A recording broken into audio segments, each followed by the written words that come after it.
सबसे इंपॉर्टेंट चीज यही है कि know your enemy and know your self. और राफेल नहीं थे तो भाई तुम एक इतनी बड़ी अपने आप को सुपर पावर समझते हो, why didn't you do that forecasting 10 years back? Pakistan इस तरह तो नहीं अपनी तैयारी करता कि भाई हम 5 साल बाद या 10 साल बाद इंडिया को देख लेंगे। We are ready every moment, every day. Close combat has always been a forte of Pakistan fighter pilot, and they have always performed very well. This is in our blood. ये हमारे DNA में है. We have visibility of everything which they do from any of their bases, and we get a good warning once they even get airborne from their bases.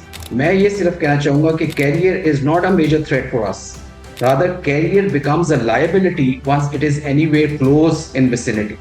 और जो कहते हैं ना कि जो गरजते हैं वो बरसते नहीं है, एग्जैक्टली वही चीज हो रही है कि they have put themselves into a decision dilemma.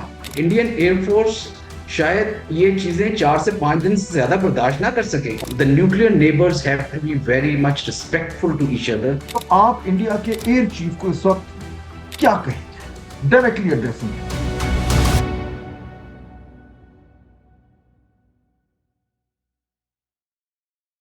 अस्सलाम वालेकुम, फहद हुसैन अपने डिजिटल चैनल के साथ।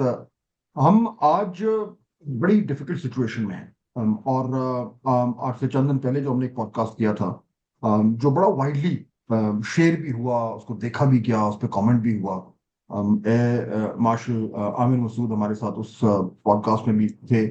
और क्योंकि तब से आज तक जो है वो मामला थोड़े से और गंभीर हो गए हैं, और इंडिया और पाकिस्तान के दरमियान लग ये रहा है कि कशीदगी बढ़ती जा रही है। और वो कशीदगी ऐसी है जो भारत की तरफ से आ रही है। हम तो बार बार ये कह रहे हैं कि जंग नहीं होनी चाहिए, कॉन्फ्लिक्ट नहीं होना चाहिए, और ये कि हम अभी तक कोई भी ऐसा सबूत भारत हमारे सामने नहीं ला सका जिससे ये स्टैब्लिश हो कि वो जो इल्जाम लगा रहे हैं उनमें कोई सच्चाई है। अगर भारत अगर उन्होंने ये फैसला कर ही लिया है कि उन्होंने जो है वो एक अग्रेसिव पोस्चरिंग करनी है और कुछ मिस एडवेंचर करना है, पाकिस्तान तो तैयार है। अब पिछले पॉडकास्ट में मार्शल आमिर मसूद ने बड़ी डिटेल से ये बताया था कि जो है वो पाकिस्तान की जो डिटरेंट कैपेबिलिटी है वो कहाँ पे है। अब आज मैं उस कॉन्वर्सेशन का फॉलो अप करना चाह रहा हूँ, और क्योंकि पिछले पॉडकास्ट में मार्शल साहब ने बड़ी डिटेल में बात की थी, तो आज क्योंकि अब और ज्यादा शायद जरूरत है कि हम समझें कि भारत की क्या कैपेबिलिटी है, हमारी क्या कैपेबिलिटी है, और अगर कुछ गड़बड़ होती है तो हम उससे किस तरीके से निपटने के लिए तैयार हैं। Marshal Aamir Masood, welcome to our podcast once again. मैं जरा नाज़रीन के लिए एक बार फिर तारुफ करा दूं। मार्शल आमिर मसूद जो है वो पाकिस्तान एयरफोर्स में 40 साल तक उन्होंने सर्व किया है, और इस दौरान जो है वो ये retired as as as a 3 star general, जिसमें वो deputy chief of air staff air defence भी रहे हैं, deputy chief of air staff के अलावा जो है वो, और जो जो हमारा बड़ा एक एलीट कॉम्बैट कमांडर स्कूल है, वहाँ पे he is a graduate of that, 16 के पायलट रहे हैं। और उसके साथ साथ जो है उन्होंने बहुत सारी कमांड एंड स्टाफ अपॉइंटमेंट जो हैं वो भी किए हैं। बेस कमांडर भी रहे हैं, और air officer commanding central air command भी रह चुके हैं। उसके साथ साथ जो उनकी सीनियर स्टाफ अपॉइंटमेंट्स हैं उनमें deputy chief of the air staff support and deputy chief of the air staff training at air headquarters Islamabad. और उसके साथ साथ ये भी मैं जिक्र कर दूं कि मार्शल आमिर मसूद जो है वो the founder of the aerospace centre of excellence, जो यहाँ पे which is the home for combat commanders. और उसके साथ साथ मार्शल साहब को जो है वो for his distinguished services he has been awarded Hilal Imtiaz military, Sitara Imtiaz military, Tamgha Imtiaz military and Sitara Basalat, besides holding Chief of the Air Staff Commendation Certificates and an Excellence Badge। और टोटल इनके क्रेडिट में 3,500 फ्लाइंग आवर्स हैं। It's a lot of experience. और इसके अलावा उन्होंने और बहुत सी अपनी एक बड़ी डिस्टिंग्विश्ड करियर है, उसमें इन्होंने अपना जो है वो रोल अदा किया है। और as as principal staff officer he was also adviser to the chief of the air staff Pakistan air force. So clearly one of the most distinguished officers of the Pakistan Air Force। Publicly क्योंकि अभी recently ये air force से retire हुए हैं, media पे कम आते हैं, बल्कि बहुत ही कम आते हैं। सो हमारी खुशकिस्मती है, हमें ज्वाइन कर रहे हैं। और वो इसलिए भी ज्वाइन कर रहे हैं क्योंकि ये जो इस वक्त जो एक सिचुएशन डेवलप हो गई है पाकिस्तान इंडिया के दरमियान, उसमें बहुत ही जरूरी है कि माशाल्लाह में मसूद जैसे जो डिस्टिंग्विश्ड ऑफिसर्स हैं वो आके बात करें और एक्चुअली बताएं कि मामलात कहाँ पे खड़े हैं और क्या होगा अगर मामलात जो है वो मजीद भारत ने खराब किए। सो माशाल्लाह this short but comprehensive introduction, मैं चाहूंगा कि अब हम बात शुरू करें। अभी हर तरफ से ये इंडिकेशन आ रही है कि इंडिया की जो अग्रेसिव पॉस्चरिंग है वो बढ़ती जा रही है। हमारे भी अभी रिसेंटली जो हमारे इंफॉर्मेशन मिनिस्टर हैं उन्होंने ये कहा कि हमारे पास इंटेलिजेंस रिपोर्ट्स हैं कि अगले 24 से 36 घंटे में शायद ये लोग कुछ ट्राई करें। कल जो इंडियन प्राइम मिनिस्टर है मोदी, उन्होंने भी अपनी ऑपरेशनल जो है वो इजाजत दे दी है अपनी हाई कमांड को कि जो भी आप कर सकते हैं वो करें। तो सूरत हाल गंभीर है। आप क्या रीड कर रहे हैं as somebody who's spent his entire career war gaming against such an attack or such a situation? इस वक्त आज के दिन आप सिचुएशन को कैसे रीड कर रहे हैं? फिर जरा हम उसके बाद थोड़ा सा इस मामले की गहराई निकाल। बिस्मिल्लाहिर्रहमानिर्रहीम। बहुत बहुत बहुत शुक्रिया आपका। देखिए, आप जानते ही हैं, because of various personal reasons मैं बहुत ज़्यादा मीडिया पे नहीं आता। लेकिन कुछ अरसे से, ये जब से एक ये स्टेज मैनेज इंसिडेंस इंडिया की तरफ से हुआ है कश्मीर में, अ, मैं समझता हूँ कि ये हर पाकिस्तानी और इवन इंडिया की साइड से ऐसे लोग जो थोड़ा शऊर रखते हैं, थोड़ा इस बात का एहसास रखते हैं कि वॉर हिस्टीरिया पिछले 70 सालों से हमेशा क्रिएट होता रहा है पाकिस्तान और इंडिया के दरमियान, तो उनको इस मौके पे क्या करने की जरूरत है। और मैं इसको अपना फर्ज समझता हूँ कि इस मौके पे हमें इस चीज का एहसास होना भी चाहिए, और दिलवाना भी चाहिए कि भाई इस मामलात को जिस जगह पे लेकर जाया जा रहा है, क्या वो रास्ता ठीक है। जो एक पोस्टिंग की जा रही है पिछले स्पेशली एक हफ्ते से, या एटलीस्ट पिछले 2-3 दिनों से, तो बहुत ज्यादा मीडिया पे आप सुनते हैं, एनालिस्ट को सुन रहे हैं, आप उनके बड़े सीनियर लोगों को सुन रहे हैं, और एक एक तूफाने बदतमीजी मैं कहूंगा कि वो किया जा रहा है, और इल्जाम तराशी की जा रही है कि वंस एंड फॉर ऑल एक बताना चाहिए पाकिस्तान को कि क्या हुआ, कैसे हुआ, एंड दैट शुड एंड, और पाकिस्तान जो है is a terrorist country and this and that. ये चीज हमेशा से इंडिया ने ट्राई करके देख ली है, ये नैरेटिव बहुत दफा ट्राई किया गया है, लेकिन इस बात का एहसास कभी भी नहीं हुआ उन्हें, because of the type of mentality they है, and rather I would say the type of leadership they है। अभी मैं फहद कुछ अरसे से आफ्टर रिटायरमेंट एक इंस्टीट्यूट है एयरफोर्स का जो प्रेजेंट लीडरशिप ने बनाया था, Jinnah centre of character and leadership, उसमें भी मैं प्रेसिडेंट रहा। और लीडरशिप एक ऐसा टॉपिक है जो पर्सनल मुझे जाती तौर पर पसंद है।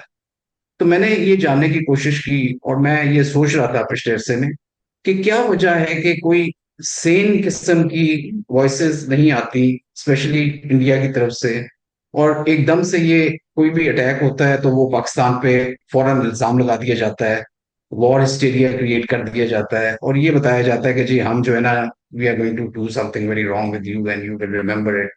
फिर कोई मूवी वाले टाइप के डायलॉग्स आने शुरू हो जाते हैं उनकी तरफ से। क्या वजह? वजह बेसिकली लीडरशिप की है और उनकी सोच की। देखें, एक मोदी एक एजेंडा के साथ चल रहा है, और जो अमित शाह है, अजीत दोवल है, they are following the same policies जो आपको नजर आती हैं चाणक्य की थ्योरी में। और वो एक बेसिकली थ्योरी है against that every neighbour of your is your enemy.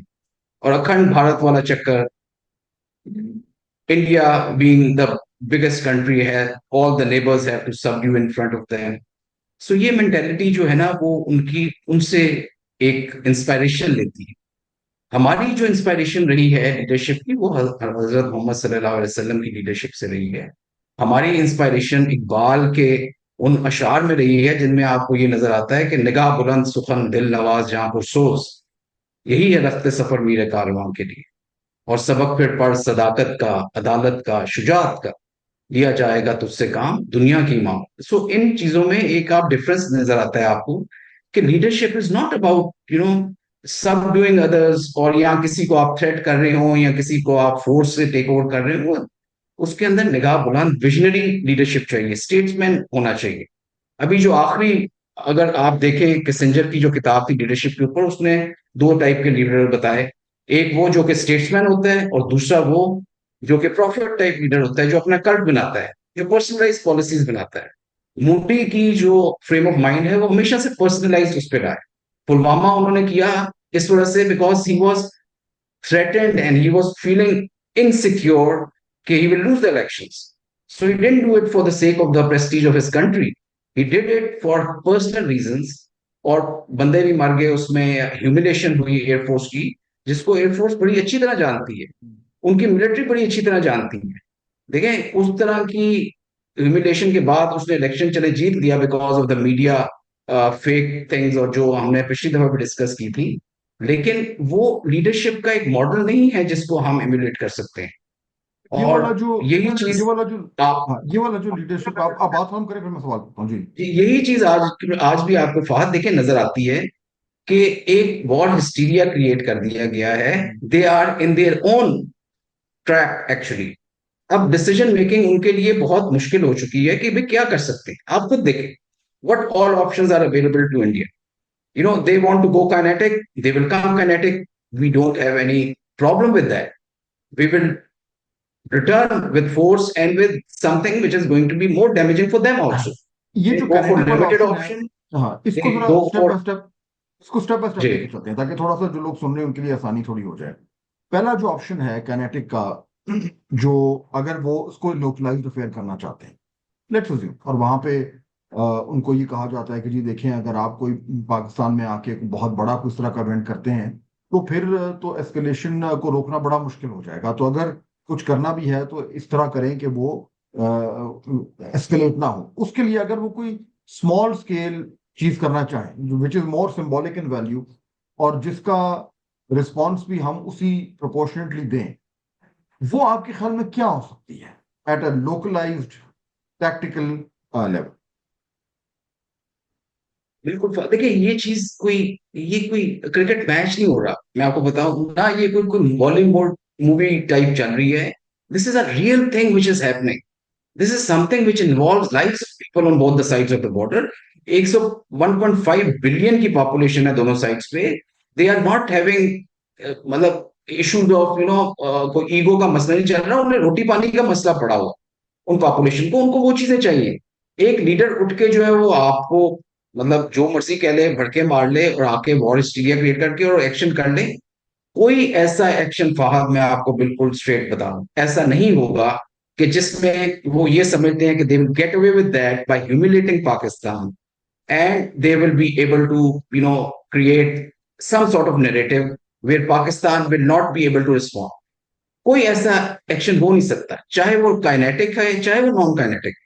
देखिए उन्होंने पिछली दफा किया, उन्होंने समझा कि जी हम आके जो है ना वो क्रॉस कर दिया और हमने जो है पता नहीं बॉर्डर के बाहर से ही मार दिए बॉम्ब, और हमने मूडी और मुमकिन वाला जो नारा था उसको कर दिया। और पाकिस्तान ने रिस्पॉन्ड किया, और पाकिस्तान ने बड़ा मैयत तरीके से रिस्पॉन्स किया। मैंने आपको पिछली दफा से कहा था कि वो मैयत रिस्पॉन्स इस दफा नहीं होगा, क्योंकि ये बार बार का खेल जो है इसको खत्म हो जाना चाहिए। ये जरा थोड़ा सा आप एक्सप्लेन मूडी का, करें, ये जो आपने पॉइंट दिया ना कि इस बारी पिछली बारी हमारा बड़ा मेजर्ड रिस्पॉन्स था, और वो और हमने, और वो जो मेजर्ड था वो मेरे ख्याल में आप ये रेफर कर रहे हैं कि हम उनके हेडक्वार्टर्स को हिट कर सकते थे, लेकिन हमने दिखाकर और साइड पे हिट किया और कहा कि हम जान के ये कर रहे हैं, तो दैट वाज द मेजर्ड। लेकिन जब आप कहते हैं कि इस बार वो मेजर्ड रिस्पॉन्स नहीं होगा, तो ये आप क्यों कह रहे हैं? देखो देखें, आप पिछली दफा आपने मैयत करके देख लिया ना कि उन्होंने अल्टीमेटली एक नैरेटिव बना दिया। उन्होंने ये नैरेटिव बनाया जी कि एक अभिनंदन साहब ने before he went down shooting one aircraft. वो होता है ना कि जो मरा तो सही लेकिन उसने मरने से पहले 4-5 बंदों को मार दिया। उन्होंने ये नैरेटिव बना के मूवी बना दी। उस बेचारे को उन्होंने हाईएस्ट मेडल दे दिया। देखिए फहद, मैं आपके इस प्रोग्राम में कह रहा हूँ, and I am telling it to the Indian public also, बिल्कुल क्लियरली मैं आपको कह रहा हूँ कि मैंने उस वक्त भी उसको अप्रिशिएट किया था, अभिनंदन को, और आज मैं आपके सामने ये कहना चाहता हूं कि अभिनंदन ने एक दफा एक्सेप्ट नहीं किया कि उसने कोई F-16 मारा है। It was totally based on fake narrative, और उसको इतना उछाला कि उन्होंने हाईएस्ट मेडल अभिनंदन साहब को दे दिया। अभिनंदन आज भी जिंदा है। मैं आपके प्रोग्राम में कह रहा हूं कि आप उनसे जाके पूछें, अगर वो अगले 10 दिन में मीडिया में आके वो ये कह देता है कि मैंने F-16 गिराया था, मैं कभी आपके साथ पॉडकास्ट नहीं करूंगा, किसी और के साथ भी नहीं करूंगा। ये मैं आपके सामने आपके पॉडकास्ट पे कह रहा हूं, बिकॉज देखिए मैं खुद एक फाइटर पायलट रहा हूं, मैंने I am an air warrior. I can gauge a person personality.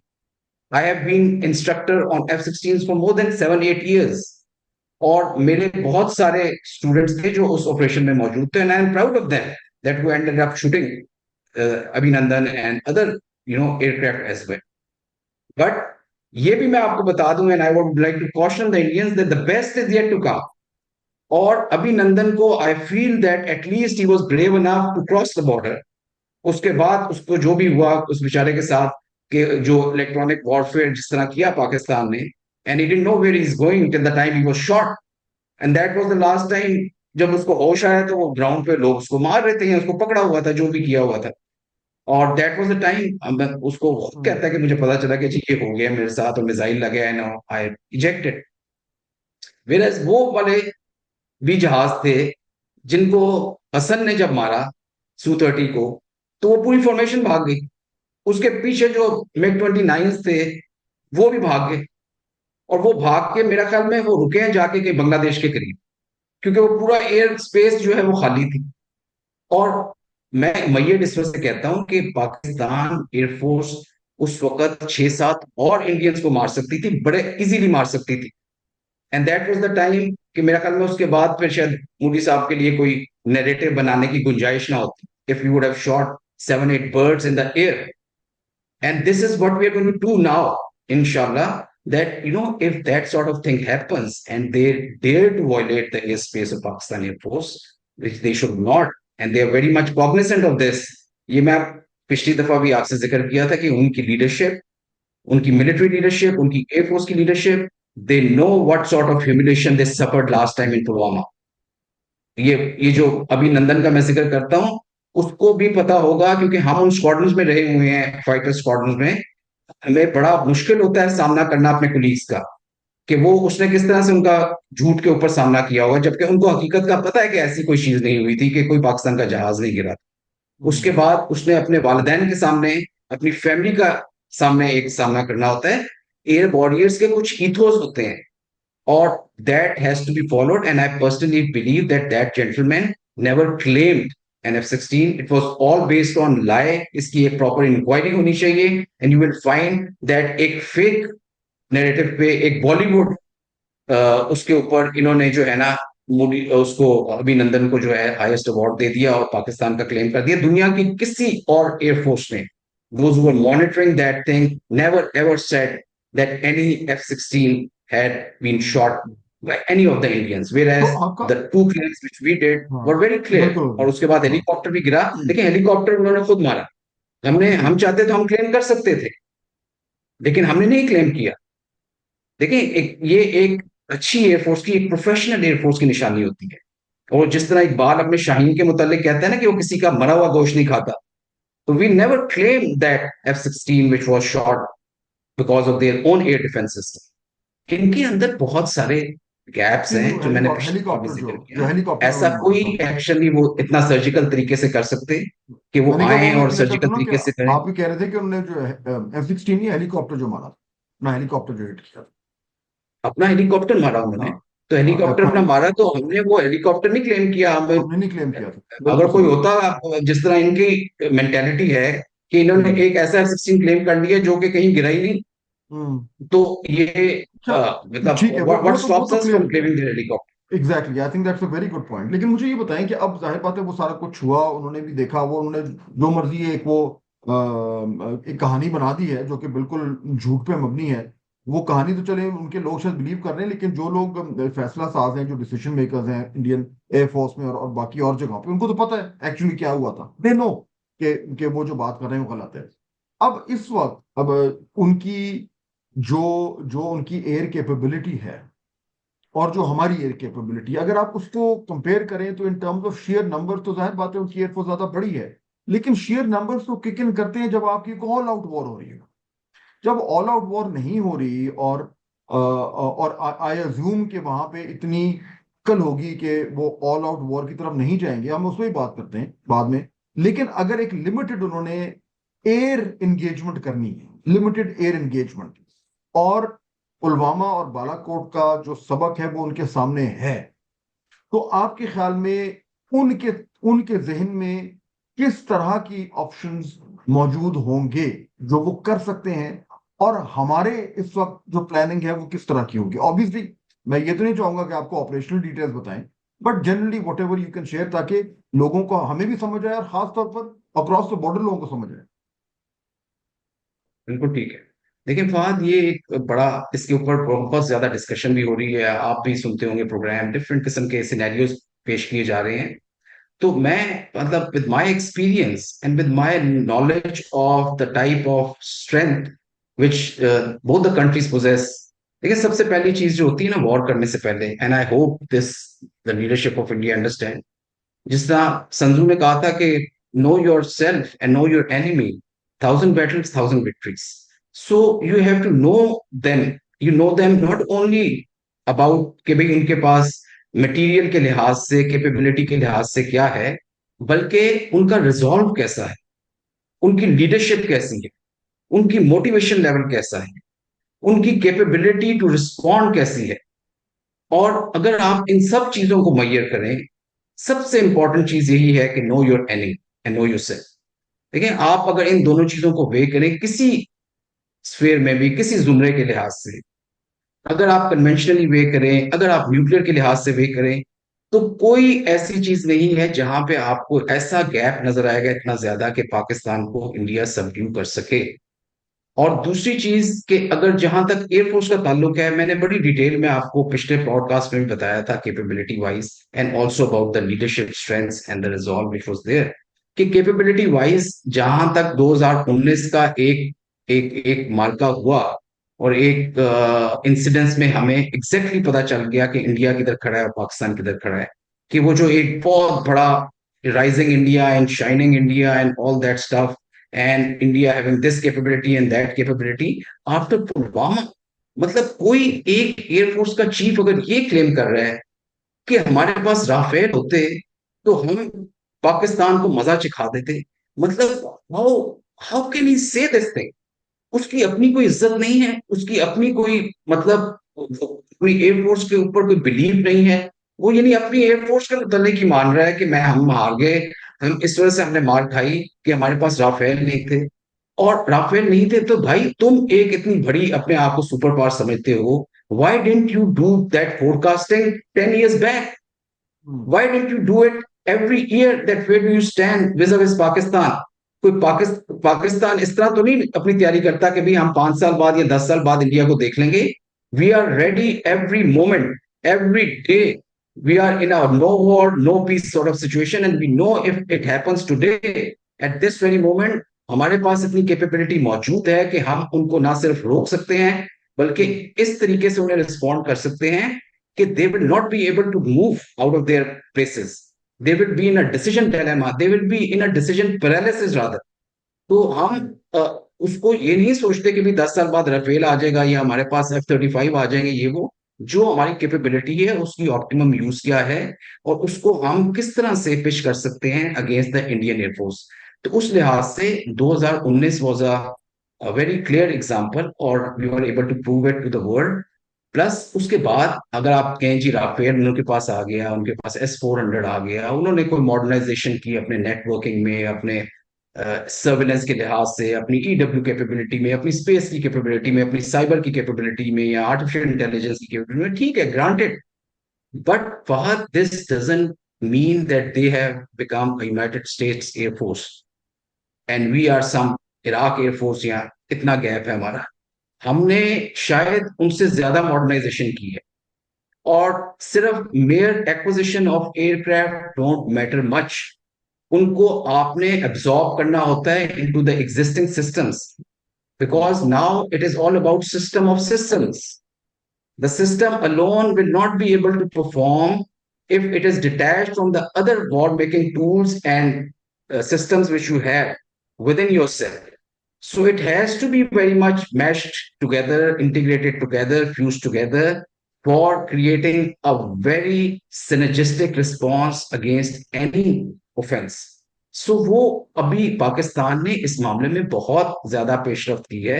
India ने डेफिनेटली की होगी, लेकिन उनका कल्चर चेंज होने में बहुत टाइम लगेगा, और वो उस हद तक नहीं पहुंचे कि वो कोई शॉक एंड ऑ क्रिएट कर सके पाकिस्तान के अगेंस्ट। वो पाकिस्तान को जो है ना बिल्कुल ही इस तरह का कोई अटैक वो लॉन्च करेंगे, Pakistan is not able to respond, this will never happen. Pakistan air defence at in present under the present leadership also ने बहुत ज्यादा मॉडर्नाइजेशन की है, और उसकी मॉडर्नाइजेशन ट्रेनिंग के लिहाज से भी हुई है, एम्प्लॉयमेंट के लिहाज से भी हुई है, डिप्लॉयमेंट्स के लिहाज से भी हुई है। हमारे जो नेटवर्क्स हैं उनमें बहुत ज्यादा रेजिलियंस है। मैंने आपको बताया था कि उसमें बड़ी कैपेबिलिटी है कि they can take any sort of offensive which is kinetic और नॉन काइनेटिक बोथ। जैसे नॉन काइनेटिक में आपको पता है जिसमें साइबर वाला अटैक होता है, या anything which is in the electromagnetic spectrum, वो उस तरह का अटैक हो, और एल्स काइनेटिक के लिहाज से कोई मिसाइल अटैक हो जाए, कोई ड्रोन अटैक हो जाए, ये वो। So we are very much ready for that sort of thing. We have not only very modern and very जिसे कहते हैं कि एक कमांड एंड कंट्रोल सेंटर्स जो हमारे हैं उनमें बहुत अच्छी पिक्चर है जिसकी विजिबिलिटी हमें मिलती है for leadership to take very prompt actions, जिसे मिलिट्री में उड़ा लूप भी कहते हैं, observe, orientate, decide and act. तो उस लिहाज से हमारी विजिबिलिटी बहुत अच्छी है रडार्स के लिहाज से, और उनकी इंटीग्रेशन सेंसर्स और शूटर्स की बहुत अच्छे तरीके से की गई है, जिसमें हम उन अटैक्स को ऑब्जॉर्व भी कर सकते हैं, प्लस उसके अंदर रिडंडेंसी बहुत ज्यादा है। हमारे पास ना सिर्फ ऐसे सेंटर्स हैं जो कि डिस्पर्स्ड हैं और ओवर द कंट्री, कि एक अगर किसी वजह से अगर अनसर्विसेबल भी हो जाता है तो दूसरा टेक ओवर कर लेता है, बल्कि we also have mobile centres which are very capable centres, and these are for us like a weapon system actually, because यहाँ पे डिसीजन मेकिंग होती है, और decision making is the biggest strength, especially in present day air warfare scenarios, which are going to be very surprise, short duration, और उसमें जो actions हैं they have to be taken and the decisions have to be taken very promptly. जो air force या जो भी force, military force, इन actions को जल्दी ले सकेगी, in a very informed manner ले सकेगी, और उसके सिस्टम्स इस तरह से इंटीग्रेट होंगे कि वो उस एयर स्पेस में अपनी टारगेटिंग बड़े क्लियर तरीके से कर सकेंगे, वो एयरफोर्स विल प्रिवेल। आपको मैंने पिछली दफा ये जिक्र भी किया था कि फॉग ऑफ वॉर जो होती है उसमें बड़ी चीजें आपकी जो है वो नजर आती हैं, जो कि पीस टाइम में आप समझते हैं कि they are taken for granted. तो अगर पीस टाइम ट्रेनिंग आपकी अच्छी है, आपके जितने सिस्टम्स हैं और सिस्टम्स ऑफ सिस्टम्स जितने हैं, they are all well integrated, और जिसमें आपके पास विजिबिलिटी बहुत अच्छी है, ट्रांसपेरेंसी ऑफ द बैटलफील्ड बहुत अच्छी है, तो फिर आप फॉग आपकी कम हो जाती है। इंडिया ने अपना जो जहाज गिराया, हेलीकॉप्टर, वो फॉग ऑफ वॉर की वजह से था, और वो सिर्फ अगर आप देखें तो 25-30 मिनट का एक छोटा सा ऑपरेशन था, उसमें उन्होंने अपना जहाज गिरा दिया। अभी पिछले दिनों इनका एक, अगर आपको याद हो, कोई 2 सवा 2 साल पहले एक ब्राह्मोस इन्होंने फायर कर दिया था। ये आई mean this is their level of competency. आप देखें कि एक ब्राह्मोस फायर हो गया है और वो फिरता फिराता हुआ पाकिस्तान में आके उधर फसलों में गिर गया। अब that is a very serious thing. हम तो देख रहे थे उसको। पाकिस्तान जो है, if they would have reacted in a very अगर जरा समझदारी से या बर्दाश्त के साथ एक्ट ना करता, तो it could have been something else also. लेकिन we knew that this is an individual firing, क्योंकि उधर दो जहाज, अगर आप, मैं फहद ये कहना चाहता हूँ कि वो दो एयरलाइनर्स को मिस करता हुआ इधर पहुंचे। Look at their level of incompetence, and और के मतलब वो एक एसएसएम फायर हो गया। ये बताएं कि अब इसमें दो तीन चीजें हैं जिसपे बड़ी बात हो रही है मार्शल आमिर मसूद। जो जो पाकिस्तान एयरफोर्स और इंडियन एयरफोर्स की जो बात होती है और ये जो इस वक्त मौजूदा सूरत हाल बनी हुई है, इसके हवाले से लोग कहते हैं कि अच्छा जी देखिए, एक तो ये जो बीवीआर का जो सिस्टम है, बियॉन्ड विजुअल रेंज, और वो पाकिस्तान के पास भी कैपेबिलिटी है, इंडिया के पास भी है। और ये बड़ी बात हो रही है कि जी इस बारी जो है वो अगर इंडियन मुस्लिम को मसला करना है तो वो they don't have to cross इधर दी एलओसी और द बॉर्डर। वो अपनी टेरिटरी में रहते हुए जो है वो हमारे जो हमें टारगेट कर सकते हैं। और अगर ऐसा होता है तो हमारे पास भी वो कैपेबिलिटी है और हम उसी तरीके से क्रॉस किए बगैर जो है उनको भी टारगेट कर सकते हैं। तो ये जो इस वक्त ये जो बीवीआर की कैपेबिलिटी आज के दिन जो ये सिचुएशन है उसमें किस तरह का रोल अदा कर सकती है, पहली बात। दूसरा ये भी बड़ी बात हो रही है कि जी इनके पास जो है वो एयरक्राफ्ट कैरियर है, वहां से इन्होंने मूव भी कराया है इंडिया ने, और वहां से वो एयरक्राफ्ट को उड़ाकर और हमारे ऊपर एक एडवांटेज भी ले सकते हैं। तो ये जो दो फैक्टर्स हैं, इस पर जरा थोड़ी सी बात करें और बताएं कि आपको क्या समझ आए। देखिए, बीवीआर कैपेबिलिटी जिस तरह मैंने आपने बिल्कुल सही कहा कि बीवीआर कैपेबिलिटी उनके पास है, हमारे पास है। और बीवीआर कैपेबिलिटी जो है वो इनके जो राफेल हैं उनके ऊपर मीटियोर वाली है, विच इज अ पोटेंट कैपेबिलिटी। इसी तरह PL-15 है हमारे पास, जो कि J-10C पे है हमारे पास मौजूद। And the ranges are, you know, there is not much difference of the ranges. Similarly F-16 हैं, उनके Su-30 हैं, उनके ऊपर बीवीआर है, हमारे F-16 के पास बीवीआर है। और the capabilities do match each other. मैं आपको ये बताना चाहता, पिछली दफा भी जो जिक्र हुआ था, कि जो हमारी जो सिनेरियोज जो पहले होते थे 65 वॉर में या 71 वॉर में या उसके कुछ अरसे बाद तक, वो अब टोटली चेंज हो चुके हैं एयर के लिहाज से। एयर स्पेस जो है ना, अब वो उस तरह से नहीं होगी कि जहाज एक दूसरे के साथ आ रहे हैं, जिस तरह हंटर्स और पहले F-86 थे, MM आलम ने जो जहाज मारे, उनमें ज्यादातर गन शॉट से मारा। मतलब they were into the not only visible range, but they were into the close combat, very close, मतलब उसमें थी। और अल्हम्दुलिल्लाह क्लोज कॉम्बैट पाकिस्तान एयरफोर्स की has always been one of the big strengths. I mean this is one thing which Indian should avoid today also. और इसको ना सिर्फ मतलब दुनिया की सारी एयरफोर्सेस मानती हैं, बल्कि इंडियंस खुद भी बड़े अच्छे तरीके से मानते हैं कि close combat has always been a forte of Pakistan fighter pilot, and they have always perform very well. This in our blood, ये हमारे डीएनए में है। और इसकी हम ट्रेनिंग करते भी हैं और करवाते भी बहुत अच्छे तरीके से। और इस पर कोई कॉम्प्रोमाइज नहीं होता। सो वो, मगर ये कि वो सिनेरियो हो सकता है subsequently, but mainly the scenarios are going to be beyond visual range. And similarly जो वेपन्स वो फेंकेंगे भी, जो ग्राउंड पे भी फेंकेंगे, वो भी बड़े स्टैंड ऑफ वेपन होंगे जिनकी ranges will be even more than 150 kilometre also. So हमें ये देख अदरा करने की जरूरत है कि ये अब जंग जो है ना, उसमें distances are going to be very large. We being contiguous neighbors, we may not be crossing the borders of each other and still doing the damage. But ये नहीं होगा कि हमें पता नहीं चलेगा अगर वो अपने बॉर्डर से रहते हुए कुछ इस तरह का एक्शन करते हैं, तो उसकी रिटेलिएशन होगी और उसकी रिपरकशंस बहुत ज्यादा होंगी। उसकी रिपरकशंस ये होंगी कि अभी हम जो अपने बॉर्डर के अंदर फ्लाई करते हैं और करीब करीब करते हैं और एक दूसरे को एक्सेप्ट करते हैं, तो जब इस तरह का कोई एक्शन करके जाएगा, even remaining within his border, then there will be a retaliation from the other side sooner than later. और वो जो भी बॉर्डर के करीब फ्लाइंग हो रही होगी, वो उससे थ्रेटन हो सकती है। और वो सिनेरियोज डिस्पर्स्ड होंगे, डिस्टेंसेस ज्यादा हो जाएंगे, ये वो। बट रिटेलिएशन जो है वो फिर भी आएगी और पता फिर भी चल जाएगा, बिकॉज जहां पे डिस्टेंसेस ज्यादा हो गए हैं वेपन्स के, इसी तरह रेडार्स की कैपेबिलिटी भी ज्यादा हो गई है, जिसकी वजह से वो हमें बहुत ज्यादा डीप देख सकते हैं पाकिस्तान में, हम उनको बहुत ज्यादा डीप इंडिया में देख सकते हैं, because of our ground sensors, because of our airborne sensors also. So वो कितना डीप देख बैटलफील्ड लेते हैं? विजिबिलिटी भी बहुत ज्यादा है। और कितना डीप देख एयरबोर्न लेते रडार्स हैं? जो जहाजों पे लगे हैं वो भी बहुत अच्छे हैं। मैं जानना चाहता कितना डीप देख लेते हैं हम, और वो भी। जितना देखना चाहिए उससे ज्यादा देख सकते हैं।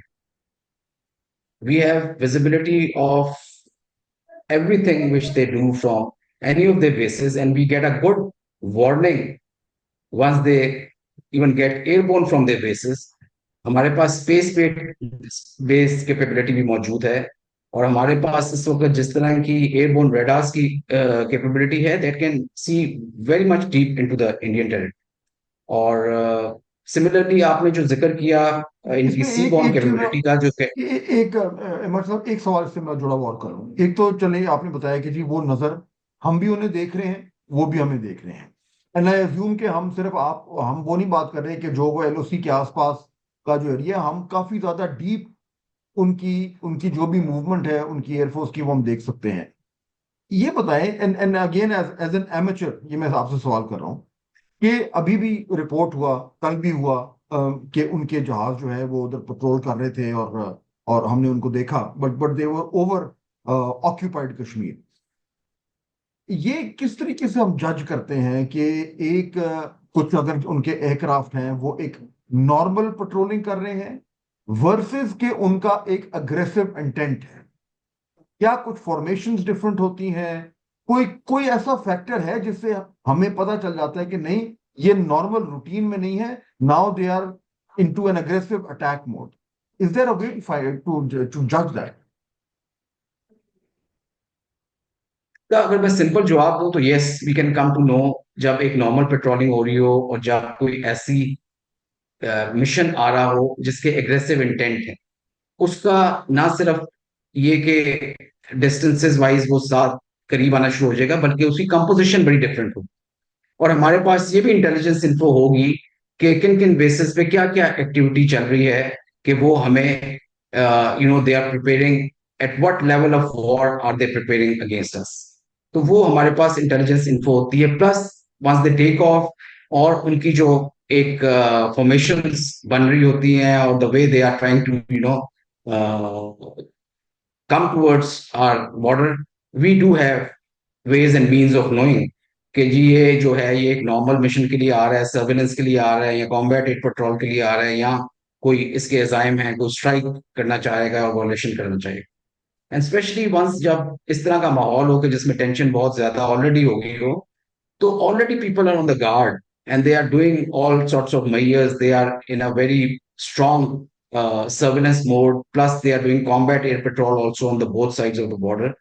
तो वो आपको एग्जैक्टली पता लग जाता है। और दूसरा ये होता है कि देखें हमारी जो एयरफोर्स का जो वर्किंग है वो बड़ी एक डिसेंट्रलाइज्ड है, जिसमें कि हमें एग्जैक्टली पता होता है even at the technical level के at what time what actions you are suppose to do. So this was what was visible in Pulwama also, कि हमारा कंट्रोल तो ऊपर सेंट्रलाइज होता है, लेकिन जो इसकी एग्जीक्यूशन होती है और जो एक्शंस लेने होते हैं और जो रिस्पॉन्स देना होता है बड़ा डिसेंट्रलाइज्ड है, और वो हमारी स्ट्रेंथ भी है। तो ये हमारे जो स्क्वाड्रन कमांडर्स होते हैं और जो हमारे इवन उनसे भी जूनियर जो फ्लाइट कमांडर्स होते हैं, इनके पास बड़ी इंडिपेंडेंस होती है, and they exactly have the training and know how and clarity and independence कि उन्होंने किस मौके पे क्या डिसीजन लेना है और किस तरह से लेना है। और ये हमेशा पाकिस्तान एयरफोर्स की एक स्ट्रेंथ रही है, ट्रेनिंग के साथ साथ independence to the young officers and the young commanders, and they have always done miracles for us, and that I think decentralized execution has always worked well for Pakistan Air Force. अच्छा, दूसरा जो मैं बात कर रहा था वो जो इनका सी बॉर्न कैपेबिलिटी है, जी, उससे कितना फर्क पड़ता है?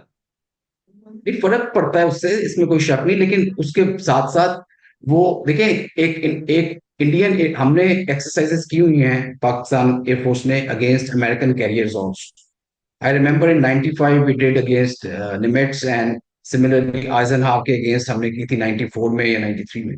उनके जो नेवी के थे उनके साथ हमने एक्सरसाइजेस की हुई हैं in year 94 96, and I had the chance to participate in that.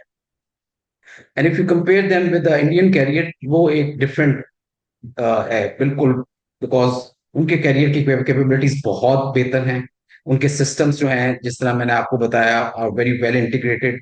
उनके जो सपोर्ट सिस्टम्स हैं with in the vessels style, और उसके साथ साथ जो फ्लीट एक मूव करता है वो बहुत एक किस्म का आप कहें कि it is a very very capable system which they have.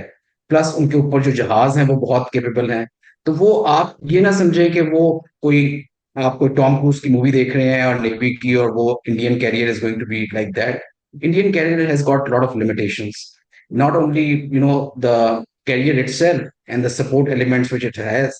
लेकिन जो जहाज उसके ऊपर हैं वो कोई इतने ज्यादा अभी केपेबल नहीं है मिग 29 के। Yes, they are in the process of procuring Rafale. अभी पता लेटेस्ट कोई न्यूज आई थी कि 26 वो ले रहे हैं।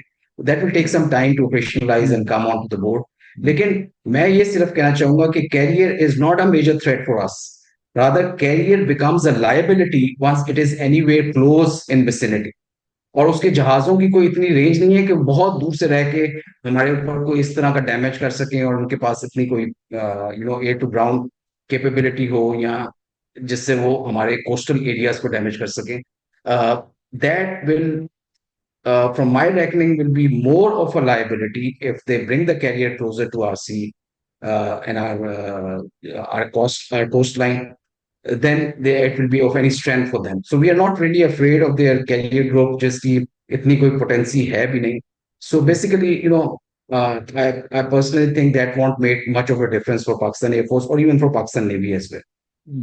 अच्छा, इसमें दूसरा जो एक एलिमेंट जो बार बार ये लोग भी जिक्र करते हैं, अगर आप इनका मीडिया सुने, जो अपने एक फैंटेसी वर्ल्ड में रहते हैं, इनके ये जो स्टूडियो वॉरियर्स हैं, ये और उनके वहां पे जो रिटायर्ड लोग बैठे हुए हैं, कि जी हमने मेन पाकिस्तान में आके और हमने टारगेट करना है। कभी वो कराची का नाम लेते हैं, कभी वो मुरीके का नाम लेते हैं, वगैरह वगैरह।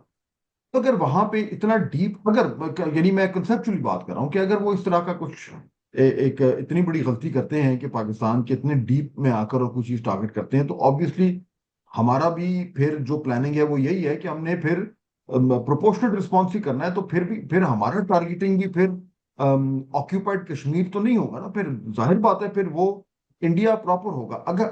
अगर इतना डीप जाके टारगेटिंग होनी है, तो वो बीवीआर के जरिए तो नहीं हो सकती, क्योंकि उसका जाहिर बात है 100-150 किलोमीटर आपने बताया रेंज है, मुझे नहीं पता एग्जैक्टली कितना होता है।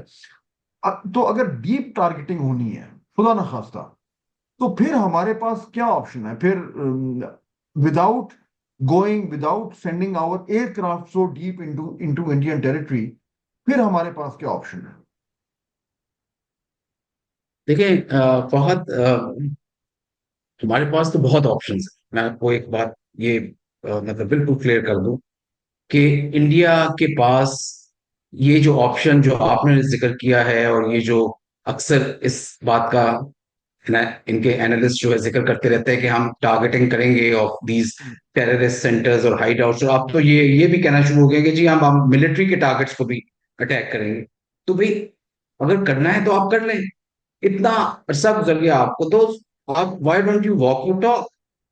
और वो जो कहते हैं ना कि जो गरजते हैं वो बरसते नहीं है, एग्जैक्टली वही चीज हो रही है कि they have put themselves into a decision dilemma. कहीं पे भी मुरीद के में क्या, कहीं और जाके अगर इन्होंने गिराने हैं, मैं तो कहता हूँ कि मुरीद के तो चले दूर है, आप 5-6 मील जो बॉर्डर के करीब टारगेट्स हैं कोई उन्हीं को जाके अगर आप कर सकते हैं कोशिश, तो आप करके देख लें। It's not going to happen like that कि आप टारगेट करेंगे और बात खत्म हो जाएगी और छोटी मोटी रिटेलिएशन होगी ये वो। It is going to end up into serious consequences and the battle will prolong. अभी मैं सुन रहा था किसी इंडियन एनालिस्ट को कि जी पाकिस्तान के पास क्या कैपेबिलिटी है कि वो 30 दिन तक लड़ सकेगा और उनकी फोर्सेस जो है वो 15 दिन में खत्म हो जाएंगी ये वो। मैं तो समझता हूँ 15 दिन भी बहुत ज्यादा हूँ for Indian also. Indian air force शायद ये चीजें 4 से 5 दिन से ज्यादा बर्दाश्त ना कर सके, और ये रियलिटी है। क्योंकि जो एक इंटेंसिटी ऑफ वॉर होगी, जिस तरह के पैकेजेस या जिस तरह की एयर एक्टिविटी होगी on both sides of the border, it is going to be really huge. The whole air space is going to be cluttered. 150-200 जहाज उससे भी ज्यादा आपको नजर आ रहा होगा, और उसमें यूएवीज भी होंगे, उसमें और भी प्रोजेक्टाइल्स होंगे जो कि नजर आ रहे होंगे। और ये बड़ा मुश्किल एक समा होगा कि जिसमें आप एयर स्पेस को कैसे मैनेज करें। इतनी ज्यादा इंटेंस एक्टिविटी होगी शुरू में कि the decision making will be a really problem, and also to decide whom to shoot and to curtail friendly fire will be a big challenge for both the sides. तो ये पुरानी बातें हैं जी, ये कि 30-30 दिन की लड़ाई है, वो 30-30 दिन में तो इंडिया बिल्कुल ही खत्म हो जाएगा। मतलब 30 दिन में इंडिया का वो जो एक एक एक इन्होंने मुजस्मा सा बनाया हुआ है और एक अपना इमेज बनाया हुआ है दुनिया में, वो तो हाउस ऑफ कार्ड्स की तरह गिर जाएगा, और there will be no nothing left actually. So it is, I am talking about कि ये अगर 4-5 दिन भी अगर सस्टेन कर लेते हैं, इनकी एयरफोर्स सस्टेन कर लेती है, ये बहुत बड़ी बात हो। ये जिस तरह की फिरोसिटी के साथ इनको रिस्पॉन्स मिलेगा, and then it is not going to be stopping there, it is going to be a continuous, you know, ferocious missions which are going to be launched in parallel all along the border. आप activity देखें तो आप उसको perceive नहीं कर सकते, या आप उसको विजुअलाइज ही नहीं कर सकते कि कितनी डेंस एक्टिविटी होगी, कि जिसकी बात आप कि 15-20 दिन और 30 दिन तो छोड़ दें, मेरा ख्याल में it is going to be enough if they are able to sustain, और इनका कोई न्यूक्लियर थ्रेशोल्ड नहीं आ जाता और ये कोई और मिस्टेक नहीं कर देते। ये चार हाँ। पांच दिन से ज्यादा एयरफोर्स हम्म, इनकी भी सस्टेन नहीं कर सकती, ये मैं आपको बिल्कुल बिल्कुल क्लियरली बता रहा हूँ। एंड दैट इज बिल्कुल। Where we should be talking about, we should be able to visualise कि कैंपेन प्लानिंग अगर किसी ने इनमें से की हुई है और इनको उसका अदराक है, अगर ये करके देखें तो मॉडर्न डे में कितने ज्यादा कैपेबिलिटी है, कितनी ज्यादा आपके पास प्लेटफॉर्म्स हैं जो कि विजिबल हैं, और जिनकी वजह से आप एक्शंस और लॉन्च कर सकते हैं both from the ground and from the air, कि वो एयर स्पेस जो है वो बहुत ज्यादा क्लटर्ड होगी और उसमें सर्वाइवल रेट बहुत कम होगा, एट्रिशन बहुत ज्यादा होगी। और चाहे वो लॉन्ग रेंजेस हैं और चाहे वो अपने बॉर्डर के अंदर भी रह रहे हों, but they will be hmm, vulnerable to any sorts of hmm, attack. Hmm, So we should not be talking about and giving this sort of threat to Pakistan कि जी 30 दिन के अंदर क्या ये तो खत्म हो जाएंगे, 10 दिन में और 15 दिन में, और हम इनके बेसिस को जाके खत्म कर देंगे और हम इनके एयरक्राफ्ट जो है उनको लॉन्च नहीं होने देंगे। I mean this is all Bollywood sort of narrative जो कि चल रहा है। They have to be mature enough to know कि उनकी हम्म, क्या खुद कैपेबिलिटी है, वेयर डू दे स्टैंड। और फिर मोटिवेशन लेवल आप देखें, आए दिन हम्म, उनका आता रहता है कि उनकी कॉकपिट टू पायलट रेशियो जो है बहुत कम है। People are not motivated to join Air Force and armed forces as well. There's a acute shortage of pilots which they are facing. उनकी ट्रेनिंग की जो है वो हम सबको बहुत अच्छी तरह पता है किस लेवल की ट्रेनिंग है और वो विजिबल भी है। I mean, we have few best of the best air warriors hmm, which we have produced in the past also and in present also. जिस तरह मैंने पिछली दफा कहा था कि the best is yet to come. तो हम्म, आप ये तो सोचे ही ना कि आप अंदर आके फलां को टारगेट कर देंगे और फिर बड़ा क्लीन तरीके से आप निकल जाएंगे। ये थोड़ी सी गेम जो है ना ये बढ़ ये जाएगी। ख्वाबों और की मेरा दुनिया नहीं में रह ख्याल रहे हैं कि ये लोग। उनको भी अगर उन्होंने सही हाँ। गेम प्लानिंग अपनी किसी तरह से या वॉर गेमिंग की हुई है और थोड़ा सा गेम थ्योरी को उन्होंने पढ़ा हुआ है, तो उनके जो समझदार लोग हैं वो इस बात को जानते हैं कि the war is not going to be limited, limited neither in time, space, or in the use of force as well. तो हम्म। ये ये अनलिमिटेड होगी हाँ। थोड़ी सी और बहुत बढ़ जाएगी, जिससे ये जो नुकसान उनको ज्यादा होगा, हाँ, इसमें कोई ये जो अनलिमिटेड कंफ्यूजन नहीं। अनलिमिटेड वॉर की आप बात कर रहे हैं, तो ये बात की दुरुस्त है कि वो एक अजीब सी ख्वाबों की दुनिया में ये लोग बसते हैं। और वो उसमें उससे जागने का जो है वो इनका लगता है कोई इरादा इरादा नहीं लगता। आपने ये कहा कि जी इंटेंसिटी की बात की, कितना इंटेंस हो जाएगा अगर ये इस तरह का कॉन्फ्लिक्ट हुआ। दूसरा ये कि अगर ये फैलता है, एस्केलेट करता है, तो उसके तो बहुत ज्यादा खतरनाक कॉन्सिक्वेंसेस हैं। फिर आपने न्यूक्लियर थ्रेशोल्ड की बात की।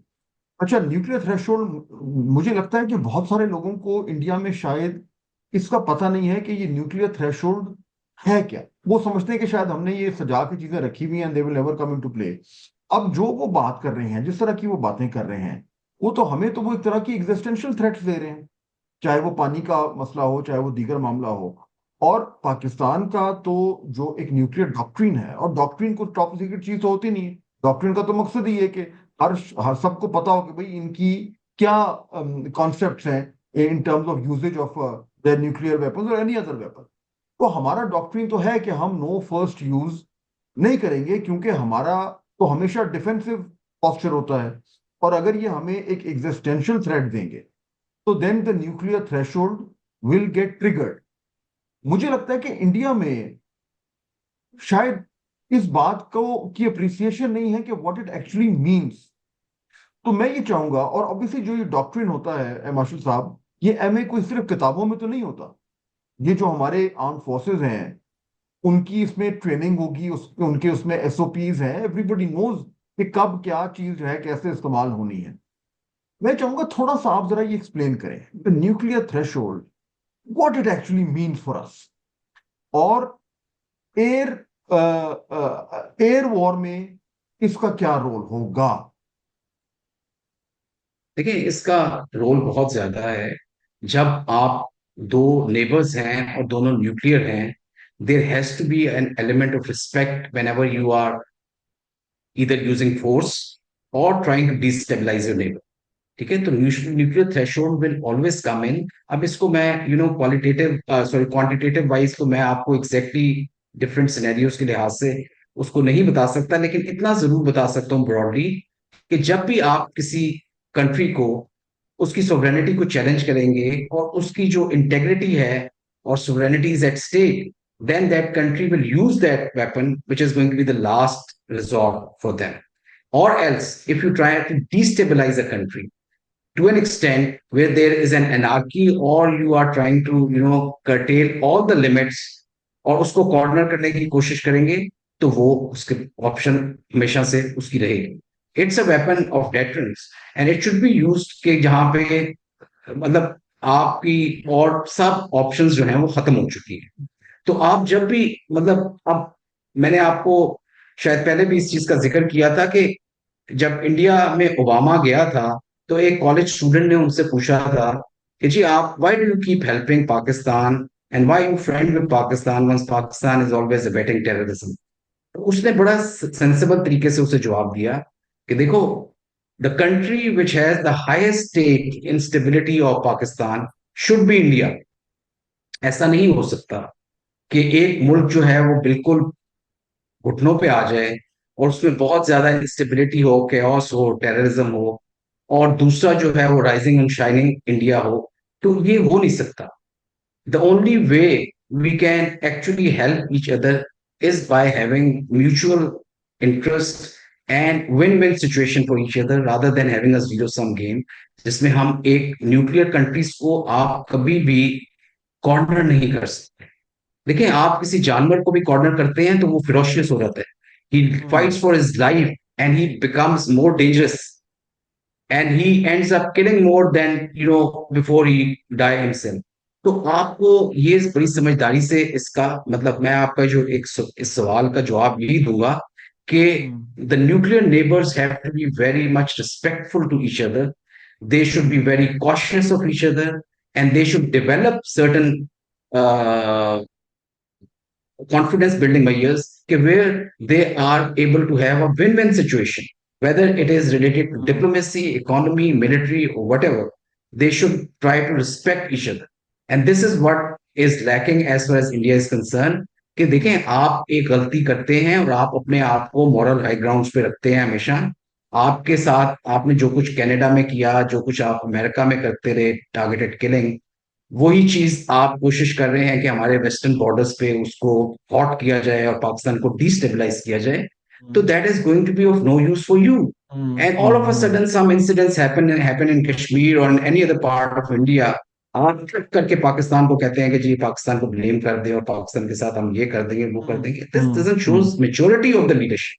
सो उसमें ये है कि हम न्यूक्लियर कंट्रीज के तौर पे we have to be much more you know mature much more in responsible, handling हाँ all the बिल्कुल। situations which grew up, and not even discuss where we reach a point where nuclear is going to be used। और बिल्कुल इसको फिर जाहिर बात है जब मौका आएगा तो फिर ये सिर्फ I mean it's not a trophy to be kept in the shelves।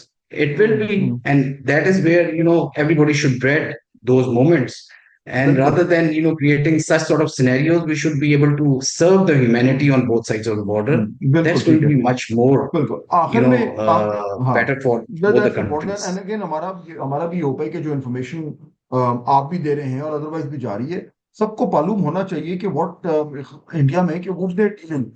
कोई इल्यूजन्स नहीं होने चाहिए, क्योंकि उससे फिर जो है वो गलतियां होती हैं, मिस जजमेंट्स होती हैं, और जो है वो बहुत ज्यादा नुकसान होता है सबका। आखिर में मुझे ये बताइए मार्शल मसूद कि देखिए पाकिस्तान एयरफोर्स पूरी दुनिया में मानी जाती है कि one of the most professional forces in the world establish किया है। उसका एक कल्चर है, उसका एक ईथॉस है। आप जैसे जो अफसर्स हैं जिन्होंने पूरी जिंदगी जो है वो उस इंस्टीट्यूशन को दी है, उसके जरिए you risen to the highest rank. आप दूसरे एयरफोर्स जो दुनिया में है उनकी भी, सबके अच्छी जो एयरफोर्स है, सबके कल्चर्स होते हैं और आप अंडरस्टैंड करते हैं, आई एम श्योर। खास तौर पे जो जो इंडियन एयरफोर्स है उसको तो बड़ी क्लोजली स्टडी भी किया जाता है पाकिस्तान में, as I am sure Indian air force Pakistan air force को स्टडी करती है, ऑब्वियस सी बात है। और जो एयरफोर्स के लोग होते हैं उनका कहीं के भी हों, चाहे वो एनिमीज हों, they live in a similar world, so there is a certain kind of respect for each other also, professional जो है फोर्सेस हैं। और वो एक दूसरे की जहनियत भी समझते हैं, एक दूसरे की जबान भी समझते हैं, शायद एक दूसरे का जो जो रिएक्शन होंगे वो भी समझते होंगे, प्रिडिक्ट कर सकते हो। मैं ये इतनी लंबी तमीद इसलिए बांध रहा था कि आप ने you you gone to the highest level in in Pakistan air force, 3 star पे आप रिटायर हुए हैं, एंड आप किसी भी से भी एयरफोर्स में पूछ लें, जब आपका नाम आता है तो दे से कि he was the best of the best. कोई कोई दो राय नहीं है। मैं इसलिए स्टैब्लिश करना चाह रहा हूं कि पाकिस्तान में तो लोगों को पता है, लेकिन इंडिया में भी लोगों को पता होना चाहिए कि आज मेरे साथ जो बैठे हुए मेहमान, उनका जब नाम आता है तो हर शख्स कहता है पाकिस्तान एयरफोर्स में कि he was best of our. अगर आपने from from the vantage position that you are, अगर आपने आज इस वक्त इंडिया के एयर चीफ से डायरेक्टली बात करनी है और उन्हें कुछ कहना, he will understand what you saying, तो आप इंडिया के एयर चीफ को इस वक्त क्या कहेंगे डायरेक्टली एड्रेसिंग हिम? देखिए, मैं आपको यही कहूंगा कि I am sure as an air chief he also knows कि किस जगह पे पाकिस्तान एयरफोर्स खड़ी है एंड किस जगह पे इंडियन एयरफोर्स खड़ी है, because that is the important thing कि know the enemy and know yourself will is the most important thing what we do in the war gaming also, और जितनी भी होती है। हमारा एयरफोर्स का स्टैंडर्ड अल्हम्दुलिल्लाह बहुत अच्छा इस वजह से रहा है कि सिंस इंसेप्शन हमारे जो स्टैंडर्ड्स क्रिएट किए गए वो बहुत स्ट्रांग थे और उन पे कॉम्प्रोमाइज नहीं था। चाहे वो ट्रेनिंग थी, चाहे वो लीडरशिप रोल था, चाहे वो डिसीजन मेकिंग थी, बहुत ज्यादा टफ स्टैंडर्ड्स रहे पाकिस्तान एयरफोर्स के हमेशा। And 65 war was a watershed कि जिसमें हमें we became the proud of the nation and we were able to establish our name internationally. फिर हमारे बहुत सारे पायलट्स ने बहुत अच्छा नाम कमाया during the Middle East war also. They were able to shoot many aircraft, और बड़े नाम हैं जो आप भी जानते हैं और मतलब सारी दुनिया जानती है। And Pakistan air force has been able to train many air forces of the world, and इसी वजह से उनका एक मकाम है। जिस तरह मैंने आपको बताया कि एयर कॉम्बैट के लिहाज से even Israel air force has lot of respect for Pakistan air force, late 60s में, 70s में, और अभी भी they do consider that Pakistan Air Force is one of the best Air Force, not only because of equipment, but mainly because of the level of training and the type of fighter pilots they have. Or being an air warrior throughout my life, I can say with and vouch this thing and say it very confidently कि देखिए हमारे पास जितने भी systems होते हैं, ठीक है, मैंने ज्यादा टाइम अपना जो है F-16 पे गुजारा and I was able to get best of the best people, लेकिन हमारे जितने सिस्टम्स हैं, चाहे वो एक जहाज मिराज पे कोई पायलट है, चाहे वो J-10 पे है, JF-17 पे है, या F-7 पे है, मिक्स पे, ये सब की ट्रेनिंग बहुत स्टैंडर्डाइज तरीके से होती है and they are all among the best। ये फिर आके जो कॉम्बैट कमांडर स्कूल करते हैं, which is a top gun school, now it is the air pass centre of excellence, it is recognised in the world as the best institution. और उसमें उनकी training होती है और एक स्टैंडर्डाइजेशन तरीके से आपस में वो कम्पीट करते हैं। उसमें जरूरी नहीं होता कि किसी एक वेपन सिस्टम वाला बंदा हमेशा जो है वो ट्रॉफी ले जाए। उसमें कभी किसी सिस्टम का बंदा बेहतर होता है, कभी किसी system. That shows that the level of training in all the squadrons of Pakistan Air Force is very high and we have to respect that thing। उसकी वजह ये है कि मेरिट बेस्ड चीजें होती हैं। ये एक ऐसी चीज है कि जिस मेरिट पे हम कभी ना कॉम्प्रोमाइज किया है और ना करते हैं, और उस पे वैल्यू एडिशन बहुत ज्यादा है। मॉडर्न टूल्स और टेक्निक्स को हम हमेशा सक्सेसिव लीडरशिप ने उसको अहमियत दी है, चाहे वो air combat centre of excellence हो, चाहे वो मॉडर्नाइजेशन ऑफ एयर डिफेंस हो, इसको बहुत सीरियस लिया जाता है। एंड पीपल थिंक, मतलब जो आप भी अभी भी अगर आप देखें और स्क्वाड्रंस में जाके स्पिरिट देखें, जो माहौल अभी क्रिएट हुआ हुआ है, यू विल बी सरप्राइज। यानी जो रिटायर्ड लोग हैं वो अपने नोटिस दे रहे हैं और अपने लेटर्स लिख रहे हैं चीफ को, जी हमें आप वापस ले आए, हमें स्क्वाड्रन में आप डाल दें, और ये वो, we want to go and fight and we want to do this. और वो स्पिरिट जो यंगस्टर्स की है वो तो बहुत ही ज्यादा है। They don't want to go home and sleep, because ये वो स्पिरिट है जिसका डिफरेंस आपको नजर आता है बहुत दोनों तरफ।